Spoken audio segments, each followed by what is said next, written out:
अस्सलाम वालेकुम नाज़रीन, मैं हूं आपका होस्ट सैयद अज़हर बुखारी और आप देख रहे हैं तत्वीर मीडिया।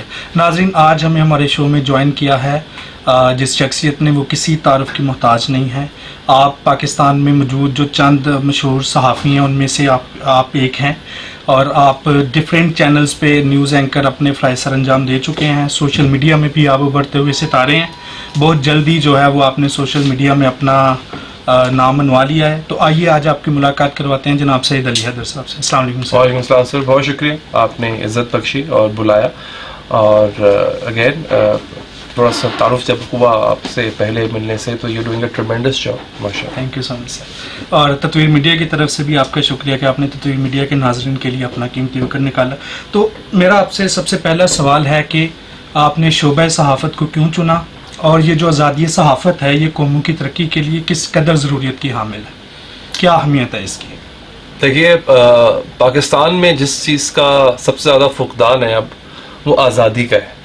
वो सिर्फ आज़ादी सहाफ़त का नहीं है, वो हर तरह की आज़ादी का जो है वो फुकदान है। अलबत्ता आपको पाकिस्तान में कानून तोड़ने की आज़ादी है, सिग्नल तोड़ने की आज़ादी है, किसी का माल खाने की आज़ादी है, किसी के साथ फ्रॉड करके भाग जाने की आज़ादी है, और कानून की पासदारी ना करने की आज़ादी है। आज़ादी अगर नहीं है आजकल, तो वो सच बात कहने की आज़ादी नहीं है, हक बात कहने की आज़ादी नहीं है।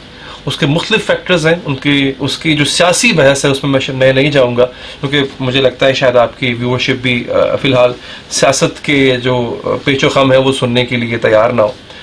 लेकिन आपने जो सवाल किया कि जो सहाफ़ती आज़ादी होती है वो किस हद तक कौमों की तरक्की के लिए ज़रूरी होती है, ऑस्कर वाइल्ड ने कहा था, अब जो लोग सहाफ़त से ताल्लुक़ रखते हैं वो ऑस्कर वाइल्ड को जानते हैं, बाबा सहाफ़त। उन्होंने कहा था कि क्रिटिसिज्म या journalism is criticising whom you cannot criticize, everything else is public relations। यानी जिस पे आप क्रिटिसाइज या जिस पे आप तनकीद नहीं कर सकते उस पे तनकीद करना सहाफ़त है। इसके अलावा जो कुछ भी है वो फिर PR है, वो पब्लिक रिलेशंस है। तो आपने इसी मयार को सामने रखते हुए गेज करना है कि अगर हम अपने मादरे वतन की बात करते हैं तो वहाँ क्या हो रहा है, वहाँ सहाफ़त हो रही है या वहाँ पे पब्लिक रिलेशंस जो है वो किए जा रहे हैं। अलबत्ता मैं फिर भी बहुत ही खुले दिल के साथ ट्रिब्यूट पेश करूँगा उन तमाम सहाफ़ियों को जो कि हक सच की बात करते आ रहे हैं, क्योंकि घुटन वाले माहौल में, दबे हुए माहौल में बात करना बड़ा मुश्किल होता है। और अगेन ये तो मैं इसके अंदर प्रियम्बल बता रहा था, नुक्ते पे आते हैं कि क्यों ज़रूरी है कौमों की तरक्की के लिए। देखिए, पर्दे में रहने वाला तो इंसान भी तरक्की नहीं कर सकता। जो शख्स डिलूजनल हो, जिसको हकीकत का पता ना हो, क्या वो अपनी राह का मुतय्यन कर पाएगा? नहीं, कभी भी तयन नहीं कर पाएगा। इस तरह से कौम या एक सेट ऑफ पीपल या ग्रुप ऑफ पीपल, उसको कैसे पता चलेगा कि डायरेक्शन सही है या गलत है, जब उस तक उसको बताया नहीं जाएगा। गलत का चेहरा भी दिखाया जाएगा और सही का चेहरा भी दिखाया जाएगा। हर माशरे में ये काम कौन करता है? सहाफ़ी करता है। ये जर्नलिज्म को ही ये क्रेडिट जाता है कि वो बताता है कि जनाब ये गलत हो रहा है, इसको क्रिटिसाइज कीजिए, इसको रोकिए, इसका सद्भाव कीजिए, ये ठीक हो रहा है, इसकी सताइश कीजिए। तब जब वो बताएं, जब सब कुछ उल्ट हो जाए, अपसाइड डाउन हो जाए, गलत को सही बना के पेश किया जा रहा हो, सही को गलत बना के पेश किया जा रहा हो, तो फिर तो आपकी कौम गलत डायरेक्शन में चली गई ना। तो अगर वो गलत डायरेक्शन में जा चुकी हुई है, और मैं अपने पाकिस्तानी मीडिया को अगर देखूं कि हमारे यहाँ एक चीज़ जो कि बहुत ज़्यादा, जिस पे मैं शुरू दिन से क्रिटिसाइज़ करता आया हूँ, मेरा आपने सोशल मीडिया का तारुफ करवाया। सोशल मीडिया पे मेरी जो फॉलोइंग या व्यूवरशिप एक गैर मामूली तरीके से बढ़ी थी, उसकी वजह ये थी कि मैंने गैर मामूली टॉपिक्स को ज़ेरे मौजू बनाया, ज़ेरे बहस बनाया। सिर्फ और सिर्फ हमारे मीडिया का किरदार यहाँ रह गया कि फ़लाँ सियासतदान का बयान नशर कर दो, फ़लाँ सियासतदान ने फ़लाँ पे तनकीद कर दी, उसको नशर कर दो। नहीं, आपका मेरा मसला वो नहीं है कौन किससे जाके मुलाकात कर रहा है, बंद कमरे में मुलाकात हो रही है, किस बैठक में क्या फ़ैसला हो रहा है, ये आपका मेरा मसला नहीं है। ये सब आपका मेरा मसला है महंगाई, आपका मेरा मसला है लॉ एंड ऑर्डर, आपका मेरा मसला है एक बेवा के घर पे कब्जा हो चुका हुआ है, उसको कब्जा बागुजार करवाना। ये मसाइल है हमारे, उस पर अनफॉर्चुनेटली हम बात नहीं कर रहे होते हैं। तो कहीं ना कहीं मुझे लगता है बीइंग ए मीडिया पर्सन और media, Pakistani media on the whole, वो कहीं ना कहीं इनजस्टिस कर रहा है अपने इस प्रोफेशन से, जो कि नहीं होना चाहिए। व्लॉग्स आप भी करते हैं, दूसरे साहब भी व्लॉग करते हैं, तो व्लॉग करने के लिए जब एक डाटे को गैदर किया जाता है, जो इन्फॉर्मेशन को गैदर किया जाता है, एक अच्छे सहाफ़ी को उसकी एक्यूरेसी के लिए क्या एहतियाती तदाबीर इस्तेमाल करनी चाहिए? लेकिन सबसे पहले ये टेक्निकल सवाल, सबसे पहले तो उसको देखना चाहिए जिस सोर्स से वो उस तक पहुंच रही है खबर, वो सोर्स कैसा है, उसका प्रीवियस रिकॉर्ड कैसा है सोर्स का, क्या उसकी उस जरिए से आई हुई पहले वाली खबरें सही साबित हुई। और दूसरा ये देखना चाहिए कि कुछ खबरें ऐसे कहते हैं, वो एक शेर है ना कि वक्त करता है परवरिश बरसों, हादसा एकदम नहीं होता। तो किसी भी खबर का स्याको सबाक अगर ना हो और वो अचानक से आ जाए तो फिर आपको थोड़ा सा मजीद तहकीक करनी चाहिए। हर खबर के पीछे, हर रूनुमा होने वाले वाक़े के पीछे उसका कोई ना कोई बैकग्राउंड जरूर होता है। वो जो स्टोरी होती है ना, वो पक रही होती है, वो डेवलपिंग फेज से गुजर रही होती है। अच्छा सहाफ़ी उस डेवलपिंग फेज से he should be privy to the developing phase of a particular story. If he's not, then you can't deem him a good journalist or a thorough journalist. So he needs to have the knowledge of the particular story, and he needs to have the background knowledge of that particular story. तो होता क्या है, you connect the dots and then you reach to a conclusion कि हाँ भाई ये जो story थी, जो खबर थी, ये इस वजह से दुरुस्त है क्योंकि इससे पहले ये हुआ, इससे पहले ये हुआ, कड़ियों से कड़ियां मिल रही हैं और अब एक नतीजा खास हुआ। But this cannot assure you the 100% accuracy that you're looking for. एहतमाल रहता है हमेशा कि गलत भी हो सकती है, बैकफायर भी हो सकती है, आपका सोर्स इल इन्फॉर्म्ड या मिस इन्फॉर्म्ड हो सकता है। और चूंकि आपने एक ये जो बात की है, इसके अंदर से मेरा एक बड़ा फेवरेट टॉपिक जो है वो निकल आया है। देखिए आजकल ना इंफॉर्मेशन टेक्नोलॉजी का दौर है, मगर आजकल मिस इन्फॉर्मेशन का भी दौर है, बहुत ज्यादा। There is a huge influx of misinformation and thanks to social media. I myself being a social media person, मुझे लगता है कि मैंने सोशल मीडिया से बहुत अच्छी रीच हासिल की है टूवर्ड्स दोस्त जो कि अब टीवी से तंग आ चुके हुए थे। बट सोशल मीडिया ने कंट्रीब्यूट किया है मिस इन्फॉर्मेशन फैलाने में। आपके पास कीबोर्ड है, आपके पास इंटरनेट है, फोन है, आप किसी भी हवाले से, किसी भी खबर के हवाले से आप एक मिस इन्फॉर्मेशन फैला सकते हो। आप कुछ अर्सा पहले कोविड गुजरा था, कितनी मिस इन्फॉर्मेशन फैलाई गई थी कोविड के हवाले से। अभी हाल ही में कुछ वाकयात ऐसे हुए हैं, कश्तियां डूबने के वाकयात हुए हैं, आबदोज डूबने के वाकयात हुए हैं, उस पर किस किस्म की मिस इन्फॉर्मेशन फैलाई गई सोशल मीडिया के ऊपर। और वो कभी कभी बाय डिफॉल्ट होती है, कभी कभी बाय डिजाइन होती है। अब ज्यादा मुश्किल हो गया और अब सहाफी के लिए पहले से ज्यादा हो गया। अब जो सोर्स ऑफ न्यूज है वो ज्यादा है, वो इधर से भी आ रहा है, ईस्ट वेस्ट साउथ हर जगह से वो आ रहा है, और उसमें से छांटी करना, उसको फिल्टर करना कि इसमें से कौन सी बात ठीक है, कौन सी गलत है, वो एक मुश्किल काम होता है। तो मैं उस पर मैं दोबारा जरा जोर दूंगा कि be very careful while adhering to any story that one wants to cover and one wants to air.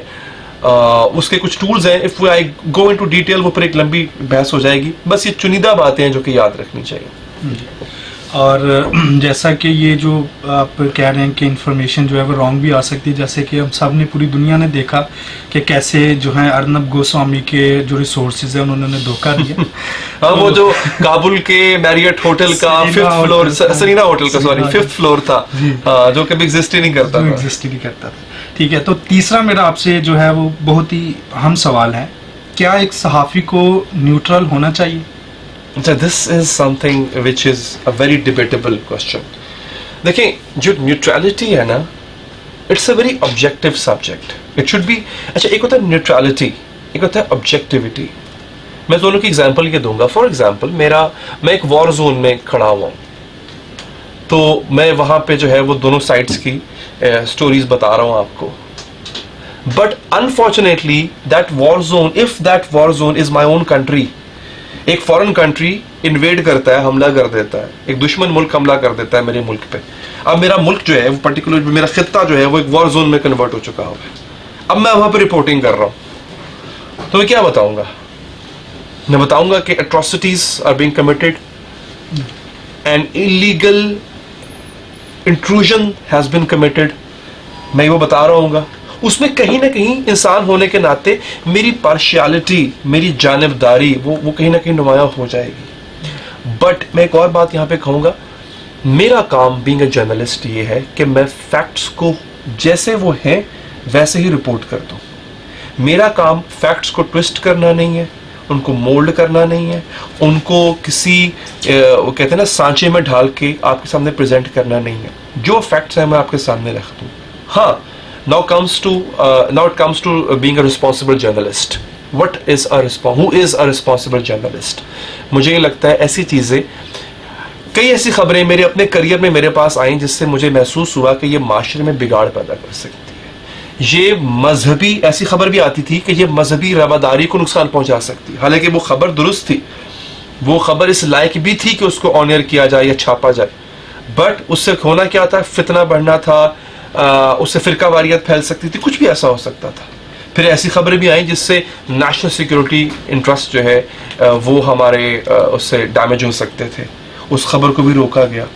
तो कई मौके पे आपको थोड़ा सा रिस्पॉन्सिबल जर्नलिस्ट होने का मुजाहरा करना पड़ता है और आपको वो खबरें रोकनी पड़ती हैं। हाँ, जब आप रोक लेते हो, आपने खबर रोक ली या आपने आधी खबर दी कंसिडर करते हुए नेशनल इंटरेस्ट को, माशरे में बिगाड़ पैदा ना हो, लेकिन चूंकि दौड़ लगी हुई ना, वो खबर कहीं और से ब्रेक हो गई।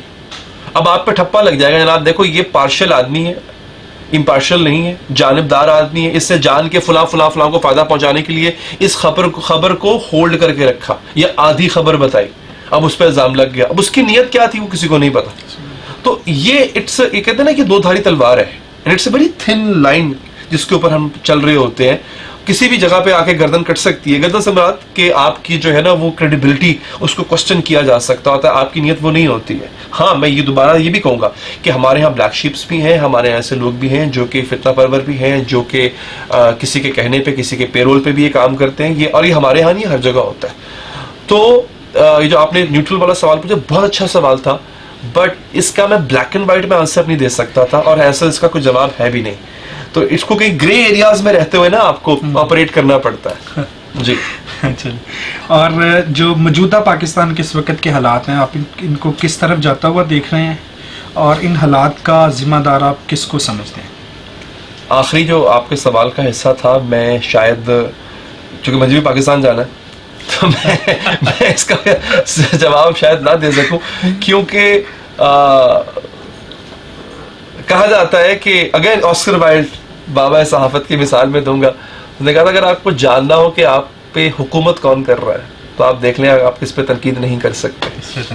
तो खैर, मैं ये नहीं कहूँगा, मेरा प्यारा पाकिस्तान है, मेरे पाकिस्तान का हर इदारा मेरी जान है और अल्लाह ताला उनको सबको सलामत रखे। और मुझे, हाँ, पाकिस्तान के हालात किस तरफ जा रहे हैं, मायूसी नहीं फैलानी चाहिए। हालात मुश्किल ज़रूर है, हालात हमारे, हम मुश्किल में हैं और कौमों पे ऐसे वक्त आते रहे हैं। जापान को देख लें, चाइना को देख लें, जर्मनी को देख लें। मैं चूंकि इनके नाम से ले रहा हूँ कि ये बड़ी मईशतें हैं दुनिया की, इन सब पे बहुत बहुत मुश्किल वक्त आया, but they managed to come out of it and to exert their authority when it came to financial matters, when it came to worldwide new world order. हमारे पे भी एक बुरा वक्त है, हम कुछ चीज़ें सीख रहे हैं, कुछ चीज़ें सीख चुके हैं, कुछ चीज़ें अभी भी नहीं सीख पा रहे हैं, थोड़े स्लो हैं हम प्रोग्रेस में, बट मैं नाउमीद नहीं हूँ। मैं अगर ये कह दूँ कि हालात ख़राब इतने हो चुके हैं कि तबाही बर्बादी की तरफ जा रहे हैं, नहीं, ऐसा नहीं है। हमारी कौम रिजिलियंट कौम है, उसमें इतना मादा है कि वो बड़े से बड़े तूफ़ान का सामना कर सकती है। तो आई एम श्योर हालात जिस तरफ भी जा रहे हों, पाकिस्तान कहीं नहीं जाएगा इंशाअल्लाह। Pakistan is here to stay. क़ायद-ए-आज़म मोहम्मद अली जिन्ना ने कहा था that no power on earth can undo Pakistan. तो इंशाअल्लाह मुझे उम्मीद है जी, पाकिस्तान कायम रहेगा और दमकता रहेगा, चमकता रहेगा। और एक और चीज़ है, ये आपकी बातों में से एक बात है कि अभी हम लोग देख रहे हैं कि पाकिस्तान के बड़े नाम जैसे आफ्ताब इकबाल साहब हैं, वो दुबई में जो हैं वो अपना कैफ़े स्टार्ट कर रहे हैं। अच्छा, आप भी जो हैं वो दुबई में बिजनेस स्टार्ट करने के हामिल हैं। तो इसकी क्या वजह, क्या समझें कि आप पाकिस्तान से मायूस हो चुके हैं या दिल बर्दाश्ता हो चुके हैं? आका सल्लल्लाहु अलैहि वसल्लम ने जब हिजरत की ना मदीने, तो वो मक्का को अक्सर याद किया करते थे और दुआएं किया करते थे मक्का वापस आने की। मक्का वापस वो आए और फिर मदीना जो है वो रास्ते मदीना के नाम से मशहूर हुआ, वो आपका कैपिटल ठहरा। तो अपने हिजरत करना, अपने काम के लिहाज से, रोज़ी रोटी के लिहाज से, बिजनेस के लिहाज से, उसमें कुछ गलत नहीं है। अलबत्ता मैंने हिजरत नहीं की है, ये मत कहीं लिख दीजिएगा कि मैंने हिजरत कर ली है। I am here for work definitely, but for few days इंशाल्लाह मैं वापस पाकिस्तान ही लौटूंगा और ये ऑन बैक एंड फोर्थ चलता रहेगा सिलसिला। बट पाकिस्तान से मोहब्बत जो है वो दिल से ना निकली है, ना निकल सकेगी। हाँ, अलबत्ता रोज़ी रोटी की तलाश में, माश की तलाश में भटकना चाहिए, और इसमें मैं एक बात आपसे कह दूं, आपने आगाज में सवाल किया था आज़ादी सहाफत का, उसका ताल्लुक जोड़ने लगा हूं इस सवाल से जो आपने आखिर में किया है। अगर एक सहाफ़ी फाइनेंशियली फ्री है ना, तो वो जर्नलिस्टिकली भी फ्री है। क्योंकि अगर आपका गुजारा सिर्फ और सिर्फ सेठ की तनख्वाह पर है, तो भैया सेठ ऊपर कोई भी पॉलिसी बना दे आपको फॉलो करनी है। वो सहाफ़ी जो फाइनेंशियली फ्री है, शाह साहब, वो सहाफ़ी ही असल में एक आज़ाद सहाफ़ी है जो आज़ाद सहाफ़त कर सकता है। तो ये मैं आज़ाद सहाफ़त करने के लिए कर रहा हूँ। अच्छा, चलें आपसे आखिरी सवाल कि ये जो तालिब इल्म हैं जो शोबाए सहाफ़त से जो मुंसलिक हैं या जो नए जिन्होंने अपना करियर स्टार्ट किया है, तत्वीर मीडिया के प्लेटफॉर्म से आप उन्हें क्या मैसेज देना चाहेंगे? देखिए, सहाफ़त बिल्कुल कीजिए, और ये एक फूलों की सेज नहीं है। It's tough job, it's a lifestyle that you have to adopt. अगर आपको ये लग रहा है कि ये 9 to 5 जॉब है, मैं जॉब करूंगा उसके बाद everything will be back to normal, सहाफ़ी की ज़िंदगी हर वक्त उसके जो है ना, वो उसके जो ये जो कान हैं वो रडार होते हैं, उसकी जो आंखें हैं वो बाइनॉकुलर्स होती हैं। So you have to be on your toes. हाँ, बट आप इसको एंजॉय करेंगे। और अगर आप इसको एंजॉय नहीं कर रहे हैं, मैं अभी से ही मशवरा दे रहा हूँ, मुझे 16 साल हो गए इस प्रोफेशन में, आप इसको अगर एंजॉय ना कर रहे हो तो बराए करम फौरी तौर पे अपना प्रोफेशन स्विच कर लीजिएगा। इस दश्त के अंदर जो है मज़ीद भटकने की ज़रूरत आपको नहीं होगी, क्योंकि जैसा कि मैंने कहा ये लाइफस्टाइल है, ये जॉब नहीं होती है। सो इसको वैसे ही अपनाएं, एंथुसियाज्म के साथ अपनाएं। हाँ, सहाफ़त का मतलब ये नहीं है do not start poking your nose into other people's affairs, उनकी ज़िंदगियों में, उनके कामों में जो है वो टांग अड़ाना, नाक घुसाना, ये सहाफ़त नहीं होता है। एक इन्वेस्टिगेटिव जर्नलिज्म, एक प्रोफेशनल जर्नलिज्म, उसके बिल्कुल रूल्स मॉडल्स अलग होते हैं। पढ़ के आए, सीख के आए, इंशाल्लाह आप एक अच्छे जर्नलिस्ट बनेंगे, अच्छे सहाफ़ी बनेंगे। थैंक यू सो मच शुक्रिया तत्वीर मीडिया के साथ रहने के लिए। तो नाजरीन, ये थे सईद अली हैदर। इनसे हम लोगों ने सियासत पे भी बात की, सहाफ़त पे भी बात की। देखते रहिए तत्वीर मीडिया। तब तक के लिए इजाज़त दीजिए। अल्लाह हाफ़िज़।